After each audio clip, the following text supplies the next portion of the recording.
vamos lá, uma casa na rua direita. Que lado da rua é a sua casa? Diga assim, pastor, depende, né? Às vezes a minha casa é do lado direito, outras vezes a minha casa é do lado esquerdo, depende do lado que eu estou chegando na minha casa, ok? E vamos ler o texto de Atos, capítulo de número 9, do verso 10 até o verso de número 22. Atos 9, de 10 a 22. Quero agradecer as pessoas que nos honram hoje de manhã, pela primeira vez, pela segunda vez. Temos irmãos lá do Rio Grande do Sul, temos irmãos de outros estados aqui. Muito obrigado pela sua presença, Deus abençoe a todos. Vamos lá. E havia em Damasco um certo homem, ou um certo discípulo, chamado Ananias, e disse-lhe o Senhor em visão: Ananias. E ele respondeu. Me diga o que foi que Ananias respondeu. Bem bonito. E Ananias respondeu: eis-me aqui, Senhor. Verso 11. E disse-lhe o Senhor: levanta-te e vai à rua chamada direita, e pergunta em casa de Judas por um homem de Tarso chamado Saulo, pois eis que ele está orando. E numa visão ele viu que entrava um homem chamado Ananias, e punha sobre ele a mão, para que tornasse a ver.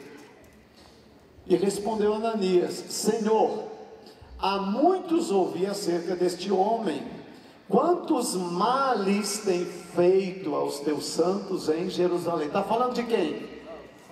Está falando de Saulo, ok.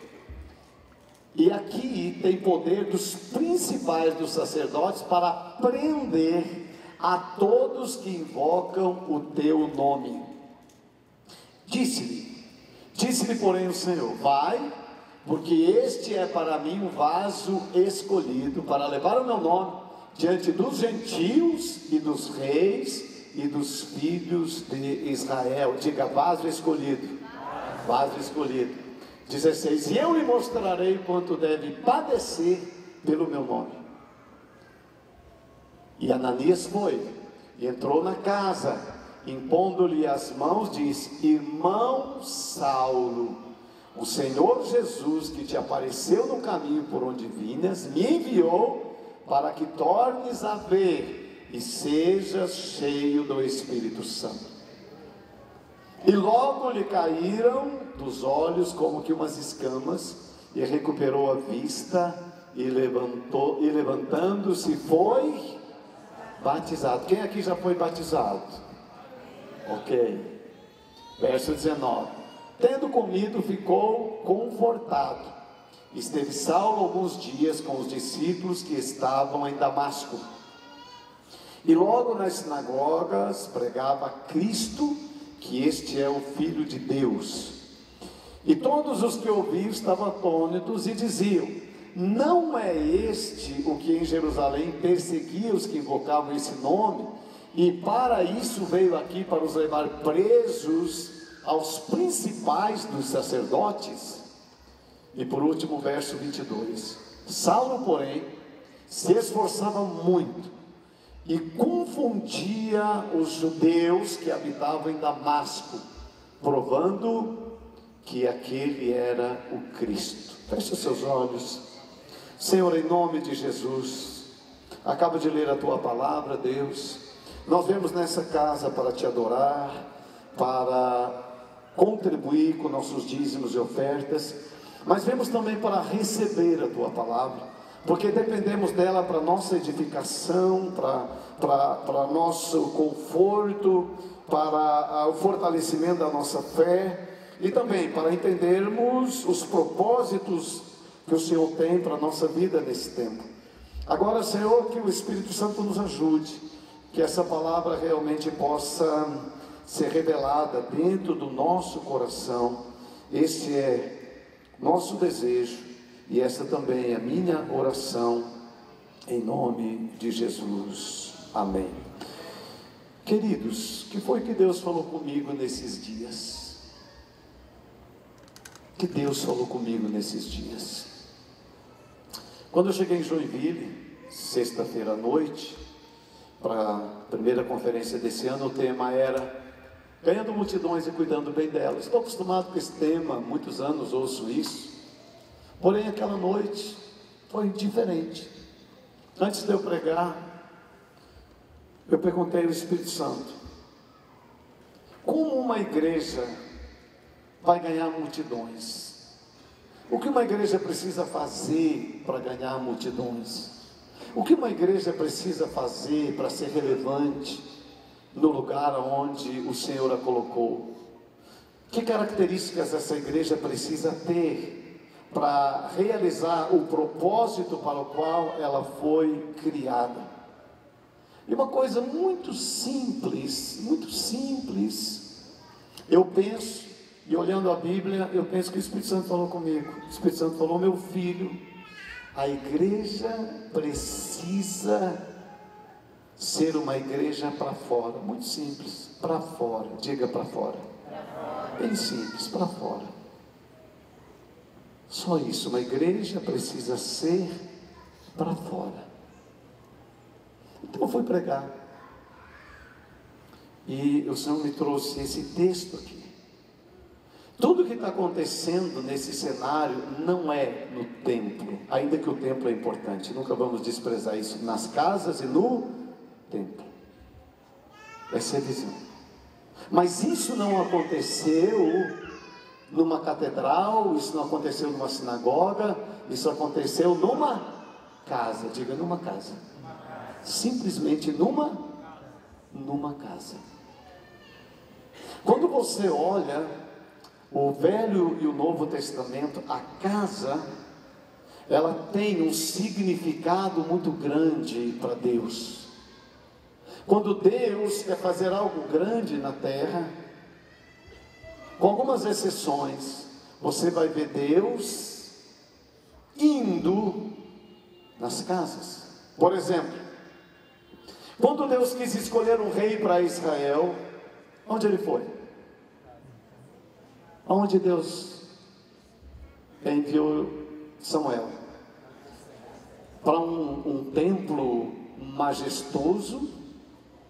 Eu estive no Camboja o ano passado, para lá inaugurando a nossa igreja, e eu fui visitar o maior templo religioso do mundo, fica no Camboja.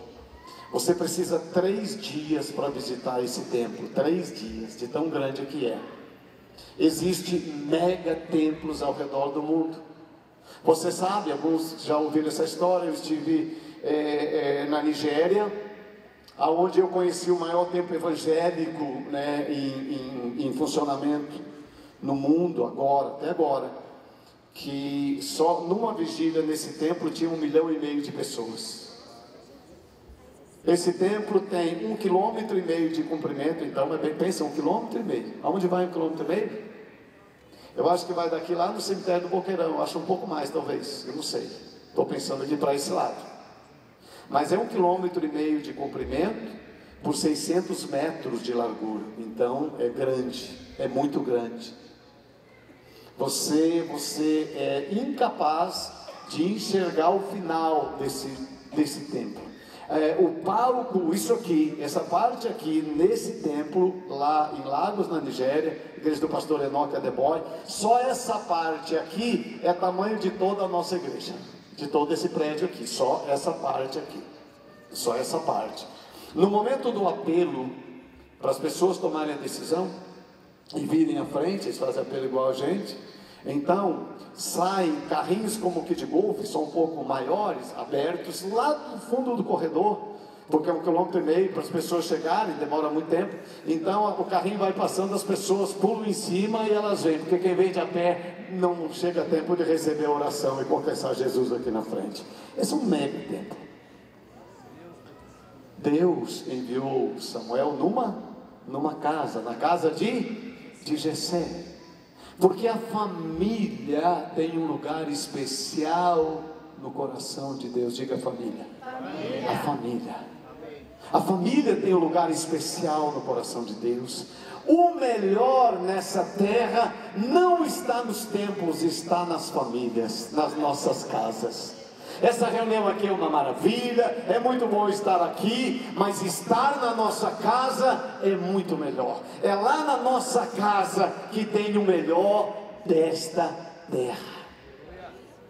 Talvez, né, temos aqui alguns empresários, executivos, gente que precisa viajar, vendedores, e você que viaja de férias também. Quando você sai de casa, você vai se hospedar no hotel, numa pousada, pelo menos é assim comigo. Quando eu entro no hotel, eu vejo aquele quarto arrumado, tudo certinho, bonitinho lá, né? Alguns hotéis muito bons, muito bonitos, uma visão panorâmica linda, mas no segundo dia eu já estou...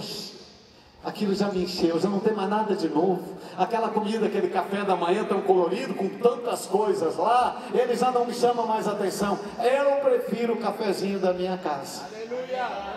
Porque assim não acorda cedo para fazer para mim aquele cheirinho de café. A minha casa tem o melhor.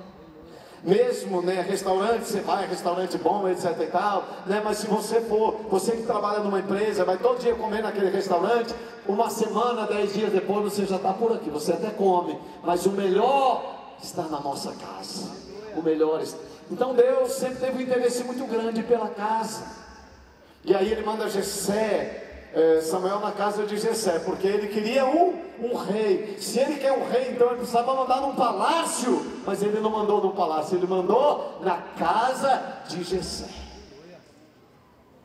Esse valor da casa é muito importante, muito importante. Você vai ver Jesus indo nas sinagogas, mas as maiores manifestações do ministério e de milagres que Jesus fez, boa parte delas aconteceram nas casas. Jesus amava ir nas casas. A sociedade moderna nos tirou um pouco isso. A casa ficou muito um lugar restrito, muito reservado. Quando morávamos, né, a cultura rural é muito simples. A pessoa chega lá na porteira, bate palmas e logo já abre a porta e vai para dentro de casa. Mas na cultura urbana você aperta o interfone e daí o porteiro vai receber você, diz aonde você quer ir, aí ele vai interfonar, enquanto você está esperando ali parece que quer você, parece que não quer. Quem já teve essa sensação assim que aquele lugar é engraçado? A casa. Jesus esteve em várias casas, mas eu admiro Jesus, eu quero olhar para Ele e pensar como Jesus viveria entre nós hoje. Será que Jesus iria entrar nas casas, ou ele seria um homem mais voltado agora para os prédios? Ele iria querer, quantos acham que ele logo ia querer estar no templo de Salomão em São Paulo? Eu não vou julgar, eu não estou aqui para, não sei se ele ia no templo de Salomão. Eu não sei nem se ele viria aqui nesse prédio, mas talvez ele iria querer ir na casa de alguns de nós. Quantos gostariam de receber Jesus em casa? Você já pensou, meu irmão? Ele olhou para um homem que queria muito vê-lo. O nome desse homem é Zaqueu, Lucas 19. Zaqueu não era uma das pessoas mais recomendadas para receber Jesus em casa. Tinha outras autoridades eclesiásticas, reis da terra, homens poderosos que queriam receber Jesus na sua casa. Mas ele escolhe ir na casa de Zaqueu. Diga assim, na casa de Zaqueu. E na casa de Zaqueu acontece uma das histórias mais lindas da Bíblia. Na casa de Zaqueu, Jesus revela todo o amor dele por Zaqueu, pecador. E nós achamos que o amor de Jesus sempre deve ser revelado para a gente certinha. Eu mereço, Jesus precisa me amar, porque eu faço tudo certo. Mas Jesus amou Zaqueu naquela situação tão deplorável. Zaqueu seria alcançado pela Lava Jato com certeza.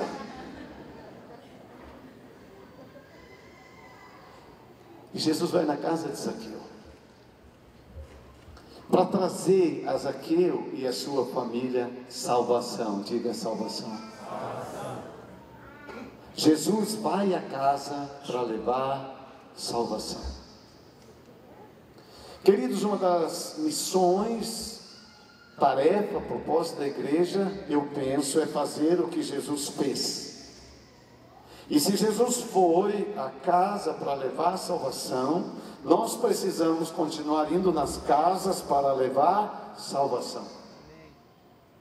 Uma das coisas que mudou a história dessa igreja lá no começo, poucos de vocês acompanharam essa história, talvez nesse auditório não mais do que 10 pessoas agora de manhã, quem sabe estão aqui que acompanharam essa história. Mas por nossa igreja ser tão pequena e não ter nela nada que chamasse atenção para as pessoas virem para o nosso pequeno prédio, que cabia aproximadamente 100 pessoas lá naquele salãozinho lá atrás, então eu fiz uma escolha, nós fizemos uma escolha, mas particularmente, inicialmente eu fiz uma escolha. Não adiantava eu ficar na pequena sala que eu tinha lá, porque as pessoas não vinham para falar comigo. Eu abria a minha agenda, mas ninguém a preenchia.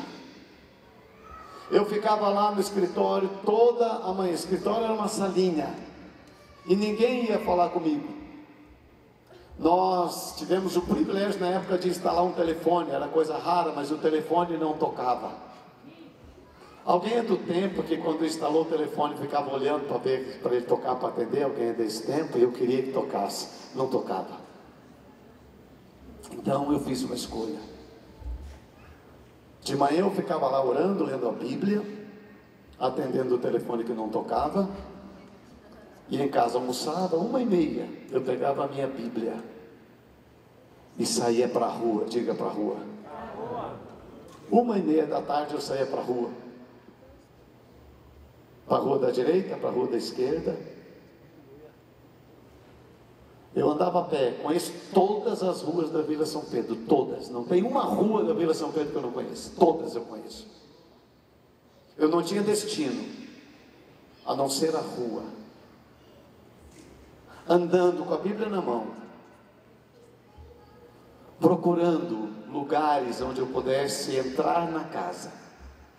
E uma das primeiras casas que eu entrei, conversando, né, tenho essa facilidade de contato, não lembro quem, alguém me disse, naquela casa tem uma mulher doente.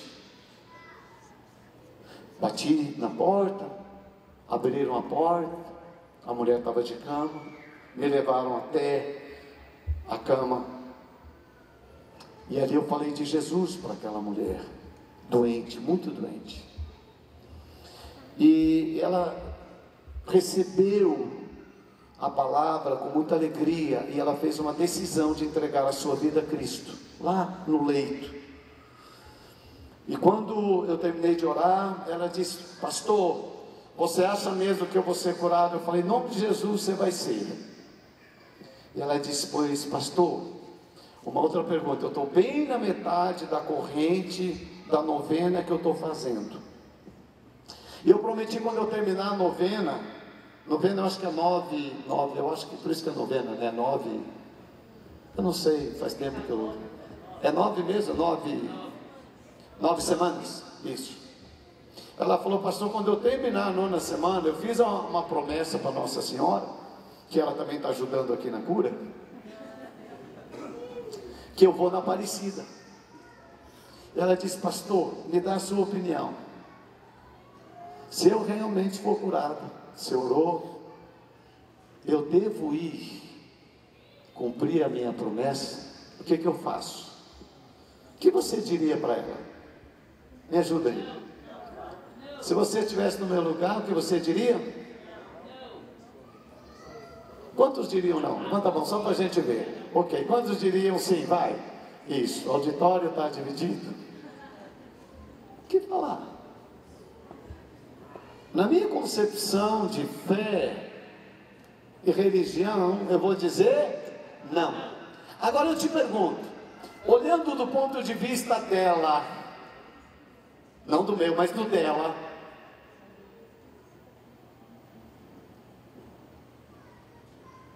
com o entendimento que ela tem de uma visita, de um texto da Bíblia, você acha que ela teria condições de optar por não ir à Aparecida?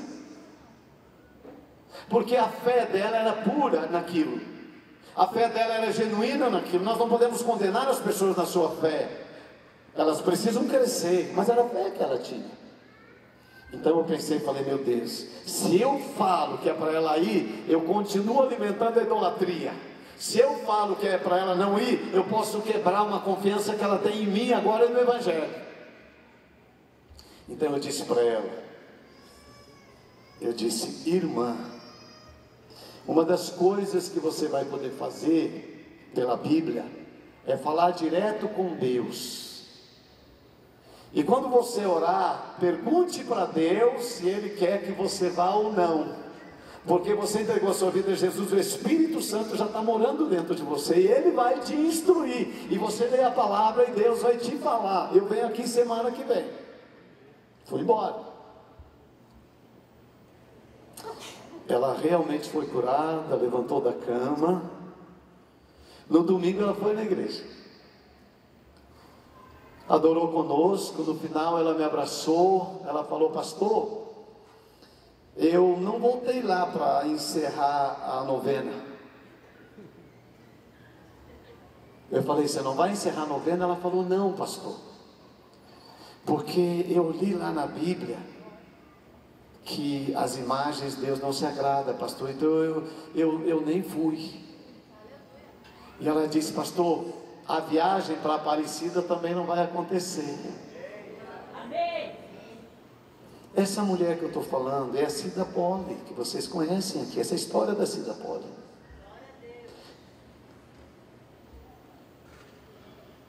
Boa parte da família dela foi salva. E aí ela tinha uma vizinha, que logo que ela recebeu, né, essa palavra e a Cristo, porque um crente cheio do Espírito Santo, ele é para fora, ele não é para o templo, ele é para fora. Ele vem ao templo, mas ele é para fora. Então ela foi lá na vizinha. A vizinha dela, o marido bebia há quase 40, 50 anos, tinha perdido tudo. Estavam desesperados, 9 filhos pequenos. E a Cida vai lá e diz, olha, você tem que conhecer Jesus. Diga conhecer Jesus. Mas diga com um sorriso, conhecer Jesus. A Cida foi ao templo, mas não ficou no templo exclusivamente. Porque essa é uma tendência, às vezes, nós, mas não era da igreja naqueles dias. Então a Cida foi na casa da vizinha, e aí falou de Jesus. E a Cida disse, pastor, eu quero que você vá comigo nessa casa. Diga de novo, na casa. Então eu fui na casa. Quando eu cheguei lá na casa, o homem bêbado, acabado, família destruída, filhos pequenos. Então apresentei também a Jesus a necessidade de entregar a vida a Cristo. Esse bêbado entregou a vida a Jesus, a esposa entregou a vida a Jesus, todos os filhos dessa família converteram a Jesus. Estou falando do Armando e da Cida Poli. Saviola, a Poli foi primeiro. E assim a igreja para fora crescia, no templo e nas casas. E essas histórias se multiplicam na Shalom, se multiplicam e se multiplicam. Quando nós entendemos esse princípio, irmãos, isso é extraordinário. Deus começa a mover, Deus começa a abençoar. Mas quando nós nos acomodamos, então as coisas ficam sempre do mesmo jeito. Sabe, quando eu olho para esse texto, eu fico pensando, e aí Deus, lá em Joinville, Deus me disse, antes de eu falar isso, deixa eu perguntar, quantos acreditam de coração que a igreja deve alcançar as pessoas que estão lá fora e não só as que estão dentro. Levanta bem alto a sua mão, bem alto, porque eu quero ver se... Eu sei que você ia concordar comigo, eu sei. Porque nós lemos a Bíblia e vimos isso na Bíblia, vemos na Bíblia. O Espírito Santo falou muito sério, muito claro comigo: meu filho, você quer uma igreja para fora? Eu falei: claro que eu quero, eu vou pregar sobre isso, eu preciso ser honesto com a minha palavra. E no final do ano, nós trabalhamos para ter uma igreja para fora, e foi gratificante demais o que a gente fez, e aqueles que estiveram comigo, voltaram com grande alegria, porque tinham, como os discípulos, pregado e anunciado o Evangelho fora. Então aí o Espírito Santo me fez lembrar: leve a igreja para fora, e eu já tenho te dado ferramentas. Uma das são as células dos pequenos grupos. Vocês concordam comigo? É a ferramenta mais poderosa que Deus nos deu nesses anos de levar a igreja para fora. O Espírito Santo falou: meu filho, eu já te dei a ferramenta, então use a ferramenta que você tem.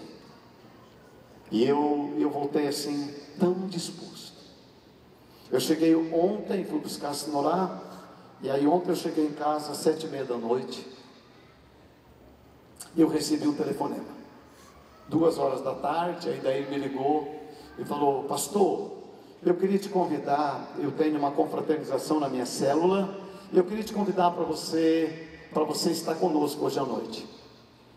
E eu cheguei, eu falei, era 7h30, eu falei, eu não vou conseguir, que eu vou estar chegando bem no final da tarde em Curitiba. Ok, mas quando eu cheguei em casa, eu deixei a Sinorá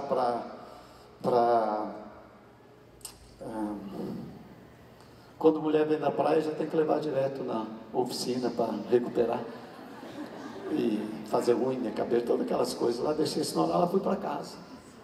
Eu entrei em casa e falei: olha, deixa eu descansar um pouquinho da viagem, assistir jornal. E o Espírito Santo falou comigo: meu filho, você tem um convite. Você tem um convite para ver uma célula. Você quer a igreja para fora? Você quer uma igreja atuante de novo? Vai lá para honrar esse convite. Porque era assim que eu fazia antigamente. Não pensava no meu conforto, não pensava no meu bem-estar, eu pensava em estender o reino de Deus. Quando eu chego nessa célula, gente, eu fiquei maravilhado. Devia ter eu acho que umas 20 pessoas nessa célula. E eu comecei a conversar com algumas pessoas nessa célula. Algumas pessoas que eu não as conhecia pessoalmente. Algumas pessoas que congregam aqui são ovelhas, outras estão chegando. Mas um deles me disse, eu falei: por que você está na nossa igreja? Ele veio de um outro estado. E ele disse: pastor, a Shalom tem uma coisa diferente. Diga uma coisa diferente. Diga bem bonito: uma coisa diferente. Ele disse: existe um amor, existe uma graça. Ele falou: veja essa reunião, como eu fui recebido aqui. Isso é minha família. Diga família. Família. Eu vou pregar, eu vou anunciar, quando eu vier pregar de novo uma palavra que eu preguei aqui ano passado, que é a palavra que eu mais prego hoje fora daqui. Igreja, fábrica ou família. Eu vou pregar de novo porque algumas pessoas não ouviram. Vou pregar de novo. Essa palavra mudou a minha história.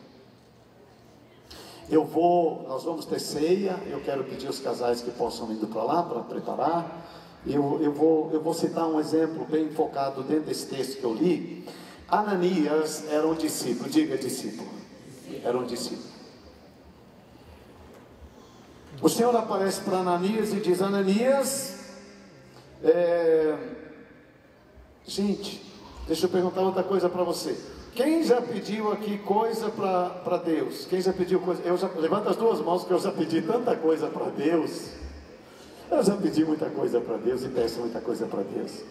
Agora, olha esse texto, verso 10. Ora veio em Damasco certo discípulo chamado Ananias, e disse-lhe o Senhor em visão: Ananias, ele respondeu: eis-me aqui. Aí o Senhor pede algo para Ananias. Ananias vai lá na rua direita e procura na casa de Judas um homem chamado Saulo, que está orando. Agora, outra pergunta: para quantas pessoas Deus já pediu algo para você fazer? Deus já pediu. Eu vou usar esse termo, isso aqui não fica bem, por favor, teologicamente está errado, entenda isso, por favor, só para explicar. Deus pediu uma ajuda. Vocês entendem isso? Deus pediu uma ajuda. Ananias, você pode me ajudar? Existe um homem, um vaso escolhido de honra, que está numa situação de tribulação na terra. Ele está cego, ele não enxerga, ele está desesperado porque ele encontrou comigo, e eu preciso que alguém ajude esse homem. Você pode me ajudar, Ananias? Gente, que coisa tremenda quando Deus pede ajuda para alguém. E aí você fala: pastor, mas esse negócio Deus pedir ajuda? Jesus era Deus na terra, e quando ele foi fazer o milagre, o primeiro milagre, lá na casa de Canaã, da Galiléia, no casamento, ele pediu ajuda. Jesus seguidamente pedia ajuda, porque o pedir ajuda é fazer e tornar o homem co-participante do seu reino e da sua glória. E ele disse, Ananias disse: estou à disposição, Senhor. Queridos, Deus tem me pedido algumas coisas, eu quero ajudá-lo. Quando a gente se dispõe, a gente diz: eis-me aqui. Diga de novo: eis-me aqui. Se você pode dizer para Deus: eis-me aqui. Vamos lá, eis-me aqui para Deus. 1, 2, 3 para Deus. Eis-me aqui. Eu falo para vocês, ano passado foi um ano que eu pensei muita coisa. Eu falei: Deus, eu tenho que trabalhar tanto, viajar, esse monte de coisa. Eu cheguei a pensar de desistir de algumas coisas, mas tudo que Deus está me falando, eu quero continuar ajudando Deus a alcançar esse mundo perdido para o seu reino. Eu quero ajudar, como Ananias ajudou, como Judas ajudou com a sua casa. Saulo estava lá, era um homem perigoso, ele recebeu na sua casa. Eu quero ajudar a igreja a crescer, abrindo minha casa para ter uma célula. Eu quero ajudar o reino de Deus a alcançar pessoas que não seriam alcançadas. Quando a gente decide ajudar, Dudu, vem aqui, vem aqui. O Dudu é um menino precioso. Eu pedi ajuda para ele no final do ano.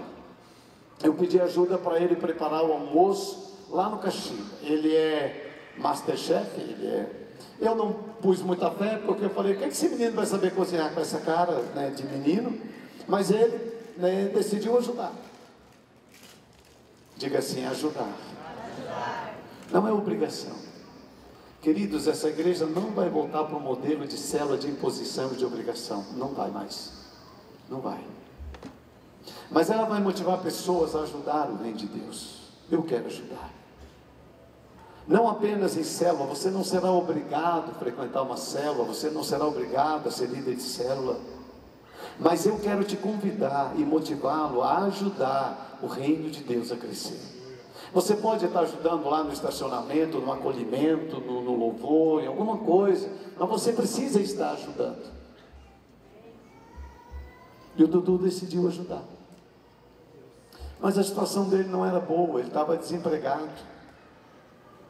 No dia de Natal ele foi ajudar com tantos irmãos. E assim como Deus olha para as nossas ofertas, Deus olha para a nossa disposição de ajudar. Queridos, Ananias não é um cara tão falado mais na Bíblia, nem Judas, esse Judas aqui, de Damasco. Mas eu penso que no céu eles receberão um galardão extraordinário, eu creio. Porque eles decidiram ajudar o homem que seria poderosamente usado nas mãos de Deus, que veio ser Paulo depois. Eles fazem parte disso. E aí o Dudu foi lá ajudar.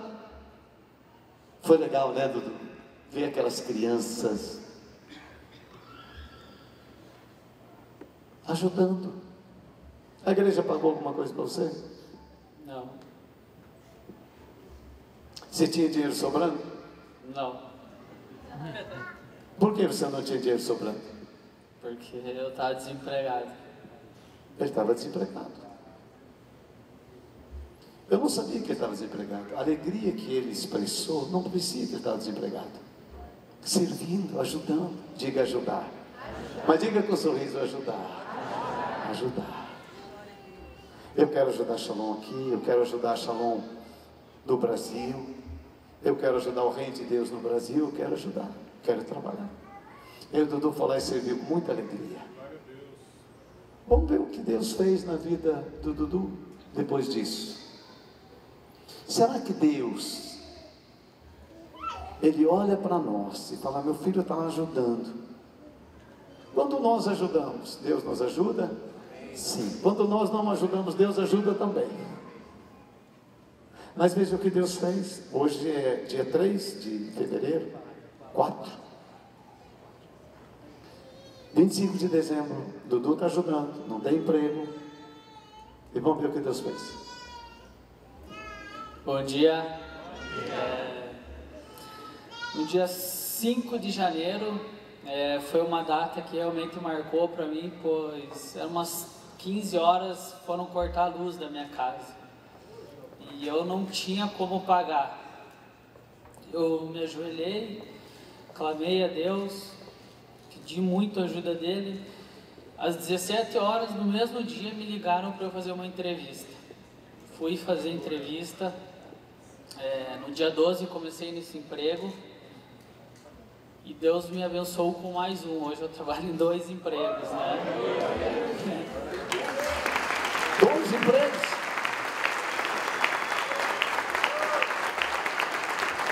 Eu tenho visto tanto isso, irmãos. Nós não fazemos porque Deus tem que fazer para a gente. Esse é o nosso Deus italiano. Nós fazemos porque queremos ajudar. Eu quero motivar você a ajudar o Reino de Deus. Alguma coisa que você possa fazer. Eu quero ajudar o Reino de Deus. Obrigado, Dudu. Deus te abençoe. Talvez você está aqui hoje de manhã, apresentou seu filho, adorou. Você ouve essa palavra. Você sabe que Deus te escolheu também para fazer parte do reino, te trazer para o reino, edificar a sua vida no reino. Saulo conheceu a Jesus pessoalmente. Você precisa conhecer Jesus pessoalmente. Você precisa ter um encontro pessoal com Jesus. Agora, hoje é dia de ceia. O que é ceia? Queridos, algumas pessoas hoje, elas estão deixando de dar valor a coisas que nunca devemos deixar de dar valor. A igreja pode modernizar, precisa, mas a igreja não pode mudar princípios e valores. A ceia, participar da ceia, é uma das maneiras de você dizer, testemunhar, experimentar, que você faz parte do reino de Deus. Se você é membro de uma família, você vai comer com essa família. Se você não come com essa família, você não pode dizer que é membro dessa família. Comer juntos é um dos sinais de fazer parte. Por isso que a ceia, ela precisa ser levada a sério por todos nós. Se você é da família de Deus, mas você não participa da ceia na casa de Deus, com os filhos de Deus, então alguma coisa está errada. Não está na Bíblia que tem que ter ceia cada 2 meses, uma vez por mês. Não, não está. Mas está na Bíblia que você precisa fazer parte da comunhão. E participar da ceia, é isso que você está dizendo. Eu participo, eu como pão com os meus irmãos. Eu confesso os meus pecados e recebo o perdão. 1 Coríntios capítulo de número 11. 1 Coríntios capítulo de número 11. Eu quero que você, é o texto que nós conhecemos bem, a partir do verso de número 17. É o texto da ceia. Nisto, porém, que vou dizer-vos, não vos louvo, porquanto vos ajuntais, não para o melhor, senão para o pior. Porque antes de tudo, ouço que quando você se ajunta na igreja, há divisão, e até em parte eu creio. E até importa que haja entre vós heresias, para que os que são sinceros se manifestem entre vocês. De sorte que quando vos ajuntais num lugar, diga num lugar. Diga num lugar. Não é para comer a ceia do Senhor, porque comendo cada um toma antecipadamente a sua própria ceia, assim um tem fome, o outro embriaga-se. Não tendes porventura casa para comer ou beber, ou desprezais a igreja de Deus, ou envergonhais que nada tem? Que vos direi? Não vos louvo nisso. Bora. Porque eu recebi do Senhor o que eu também vos ensinei, que o Senhor Jesus, na noite que foi traído, tomou o pão. Levante o pão, irmãos. O que significa o pão? O pão significa a igreja, corpo de Cristo. Quando você come do pão, você diz: eu sou o corpo de Cristo. Eu faço parte do corpo de Cristo. Quando você come o pão, eu faço parte. Diga: eu faço parte. Eu faço parte. Por isso é muito importante comer o pão juntos. Eu faço parte. Repita, por favor. Eu faço parte. Próximo. 24. E tendo dado graça, o partiu e disse: tomai e comei, isso é meu corpo, que é partido por vós, fazer isso em memória de mim. Semelhantemente, depois de cear, tomou o cálice, dizendo: esse cálice, levante o cálice, por favor, é o novo testamento no meu sangue, fazer isso todas as vezes que bebeis em memória de mim. Testamento é o que, irmão? Testamento é herança. O sangue de Cristo significa a nossa herança. Qual é a nossa herança? Vida eterna. Quando eu participo do cálice, eu digo: eu tomo posse da minha herança em Cristo. Vida eterna. Próximo. Porque todas as vezes que comeres esse pão e beberes esse cálice, anunciais a morte do Senhor até que Ele venha. Levante o pão e o cálice juntos agora. Senhor, nós consagramos o pão e o cálice como elementos que expressam a nossa fé na igreja, corpo de Cristo. Nós acreditamos na igreja, na família de Deus. Por isso comemos juntos, fazemos parte. Pai, o cálice significa a nossa herança, a redenção dos nossos pecados, o perdão dos nossos pecados. Não podíamos ter vida eterna se nossos pecados não fossem perdoados. Por isso é necessário que comamos do pão e bebamos do cálice, anunciando que Jesus morreu, mas que Ele virá nos buscar. É nessa fé que vamos participar desse momento. Queridos, deixe-me convidar para participar da ceia do Senhor todas as pessoas que já entregaram sua vida a Cristo.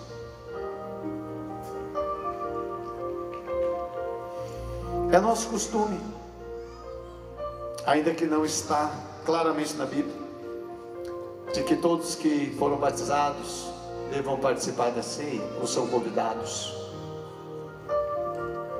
a participarem da ceia.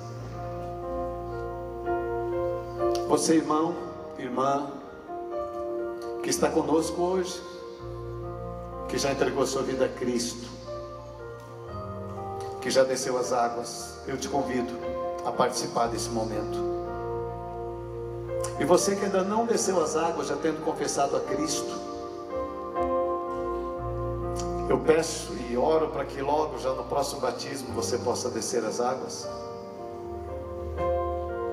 Mas eu te confesso que eu quero estudar isso com um pouco mais de profundidade, porque eu quero fazer as coisas exatamente como a Bíblia nos ensina a fazer, não apenas porque sempre fizemos assim.